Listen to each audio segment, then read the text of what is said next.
Welcome to Pimpy's Investment Chat, where we keep investment talk simple. And here's your host, Pimpy. What is going on out there, peeps? Well, it appears that the markets have definitely leveled off just a little bit. No major swings going in either direction. There's no major gains. There's no major losses.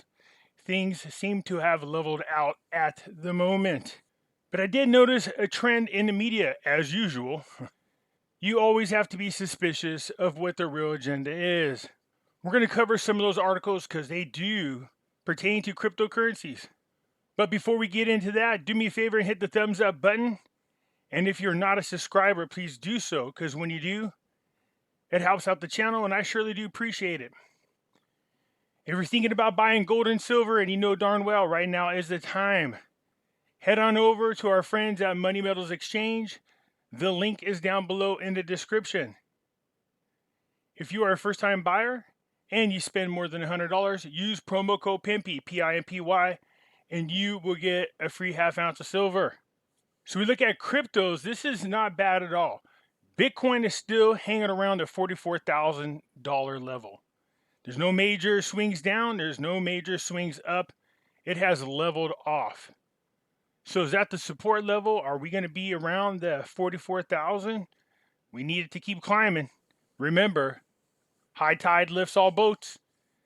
And all cryptos are usually pegged to whatever it is that Bitcoin is doing. Although these last couple of days I have noticed some different looks in cryptos compared to Bitcoin. That's exactly what you want to see. Now, don't get me wrong. Some of them are still similar. You can look at Ethereum here, Binance here, Terra, Cardano. See, some of them still linked together, but at least it doesn't look pegged to Bitcoin. Bitcoin at $43,837. Ethereum needs to get back up above that $3,000 resistance level, $2,953. The New World Order coin, XRP, sitting at 76 cents. Solana, finally above the $100 mark. It's at 101. Cardano sitting at 93 cents. Polkadot's at $18.62. Dogecoin sitting around 13 cents. Shiba 4026. Loving it, even though there's a negative 2% today or almost negative 3%. It does not move very much up and down. So if you really wanted to be into an investment, doesn't have a lot of movement up or down, and something that's a little bit more stable, Shiba coin definitely is it. For those of you who are still holding on to your Shiba, congratulations. There are some major pushes starting up again, but not just here in the United States. Remember, Shiba is now on several new platforms, and people are chatting about it all over. So let's see what kind of help it gets from these other new investors. Polygon's at $1.64. Crypto.com's at 44 cents. We look at the 52-week average. You can see the little blue dots represent where they stand compared to the highest and the lowest points. So for those of you who are new, and every time I say we look at the 52-week average and you're not sure what I'm talking about, this is the lowest point and this is the highest point over the last 52 weeks. This is where the cryptocurrency currently stands between those 2 points. Bitcoin getting near the halfway mark along with Ethereum. That's always a good sign. It's heading in the right direction. So all these little blue dots represent where they stand on the scale. As you can see, still the majority of them are sitting over to the left side, which is not the right side, which is the weakest part of it. You want them heading in this direction, just like Cosmo over here, just like you see near Protocol. So the top 25 cryptocurrencies for the most part are just leveling out. At least they're holding on to the gains they've gotten over the last few days. Saitama, 7017. This is good to see it at least in the 17 marks, because usually when it gets around 16, 17, you see a huge dump. People just trying to grab whatever gains they can and get it out of there. But Saitama, for the most part, has been maintaining its level just like the other cryptos. Over the last hour, though, there's a negative 0.6%, but over the last 24 hours, we're seeing a 3.7% gain Over the last 7 days, we're looking at 1.8% gain. But on average, over the last 14 days, we're looking at negative 10.3%. And over the last 30 days, it has lost 46.7% of its value. Let's take a look at silver, still above the $25. That's what I'm talking about. At least it's maintaining above the $25 mark. Anytime it got above $24 too high, it got smacked back down below $24. So far, it's managed to stay around the $25 mark. Nice support level. We'll take that. You can see by the hour, this is going all the way back on February the 24th when it took that huge drop, but has slowly but surely regained those losses. It's come back down just a little, but at least it's above $25 at the moment. Gold looking at $1,920. Just like silver, there's a certain dollar level that if gold reached it or was anywhere near it, you usually seen papers being dumped on the market and it would bring it back down below the $1,900 level.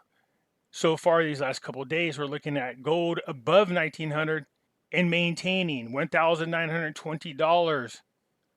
The same thing that happened to silver has happened to gold. On February the 24th, it was knocked down big time, and it has slowly but surely tried to regain its losses. I am very happy with the fact that gold is above $1,900. Let's get back up there around them $2,000 levels. I'll take that. So this is the type of nonsense I'm talking about. It makes you question really what's going on over there in Ukraine. As a matter of fact, we are going to be doing some special episodes over on Pimpy's News Network and taking a whole different view on what's really going on over there. What's that old saying? Never let a good crisis go to waste. Countries around the world are using this Ukraine event as a way to push for more regulations and control over the cryptocurrencies. These are the very things that when cryptos first came out, we did not want. The last thing you want is a government all up in your business, controlling your money. That's exactly what they do. Regulations are a form of control. Anyways, the Fed Chair Powell, war underscores need for crypto regulation.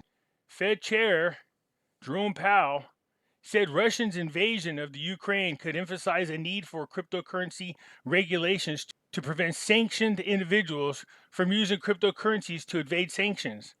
That's the whole point, is to get away from the government controlling your lives. In this case, you have countries that are being told what to do, and if they don't listen or fall in line, then they get punished through the SWIFT system. And then the media does their job and spins some crap story and why it is that we should be tough on them. So here you have it, the Fed's chair telling everybody why it is that cryptos need more regulations. In other words, more control. And you can understand why it is that other countries, like El Salvador, are turning to cryptocurrencies to avoid sanctions. Here's the thing, the United States really has to stop sticking their nose in everybody else's business. So this invasion in the Ukraine is just going to be an excuse for the government to get in there and have control over cryptocurrencies, which is the total opposite of what you want. These wallets are supposed to have total anonymity. How do you know who has the crypto wallets and who doesn't? How do they know that sanctioned people are using cryptocurrencies or buying them?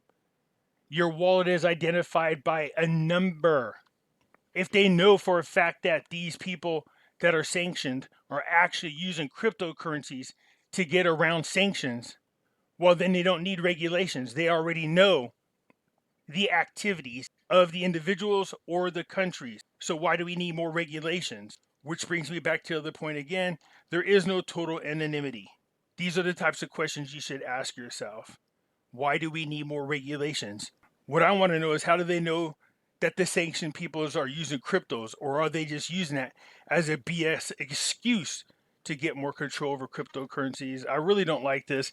This is one of the concerns I had about cryptocurrencies.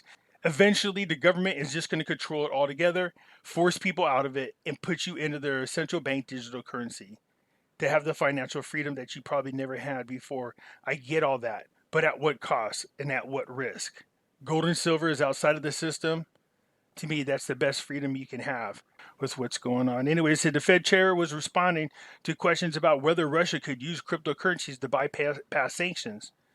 The US, EU, and other nations have imposed financial sanctions against Russia in an effort to have it back down from its invasion of Ukraine. Early on Wednesday, the European Union cut 7 of Russia's largest banks from the SWIFT system. So the SWIFT system has become weaponized. This is why you're seeing some world leaders turn to cryptocurrencies, or why some of these sanctioned individuals are turning to cryptocurrencies. Again, we're only getting one side of the story. Bitcoin's strength is being driven by Russians choosing the crypto as an avenue to move their wealth out of the country, legendary investor Mark Mobius says. Is that right? And how does Mark know? Seriously, I mean, how does Mark know? Is Mark going around talking to all these wealthy people in Russia saying, hey, how are you moving your money out? How does he know? How does any of these people know that? This is what they're telling us, but how do we know that? How do we know that they're not full of crap? In case these people haven't figured out, the news hasn't actually been the most credible source for anything over the past 16 years, especially. That's the avenue to get money out of Russia after sanctions were imposed on the country. Yeah, I guess that's the only way, right? Cryptocurrencies, is that what they're trying to say? I mean, don't get me wrong, it's the most convenient. Bitcoin's rally is being driven by Russians wanting to store their wealth somewhere safe. After Russia invaded Ukraine, the US and its allies imposed a string of sanctions designated to isolate the country's economy. The West has effectively frozen Russia's international trade relations, and clients of certain Russian banks are unable to liquidate their foreign exchange reserves. So here we go, the talk of the town, the quantum financial system. Yeah, first mover, Asia. China's potential swift competitor, CIPS. CIPS, yes, CIPS. CIPS. This is the thing that everybody said the quantum financial system was. Won't help Russia much. Bitcoin, Ethereum rise again.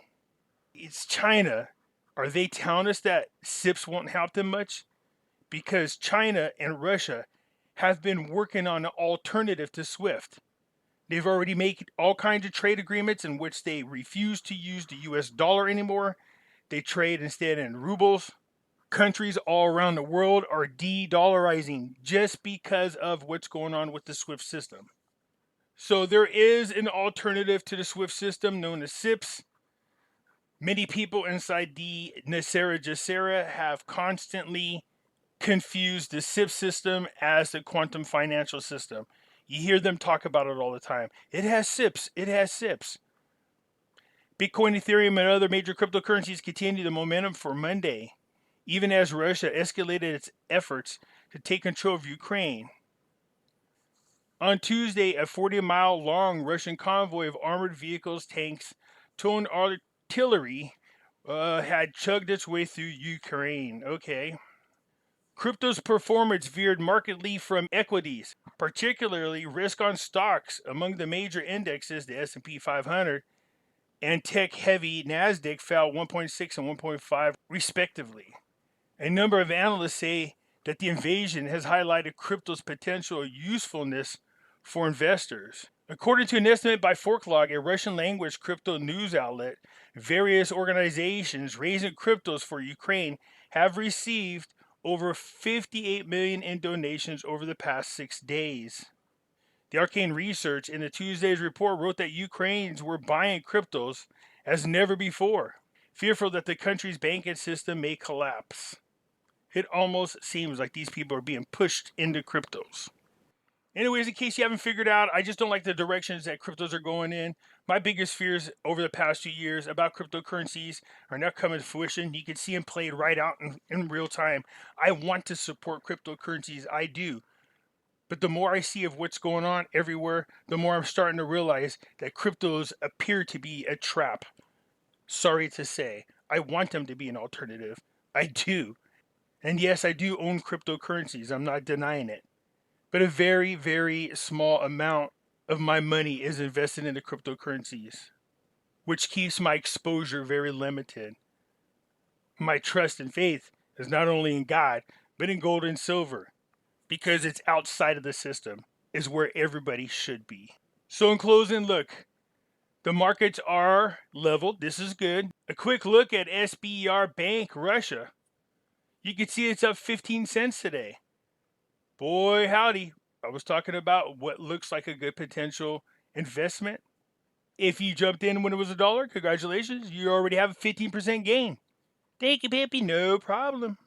I anticipate it doing even better. Anyways, that's it for now. You guys hit the thumbs up button. If you're not a subscriber, please do so, because when you do, it helps out the channel. And I surely do appreciate it. And I'll catch you later. I'm out.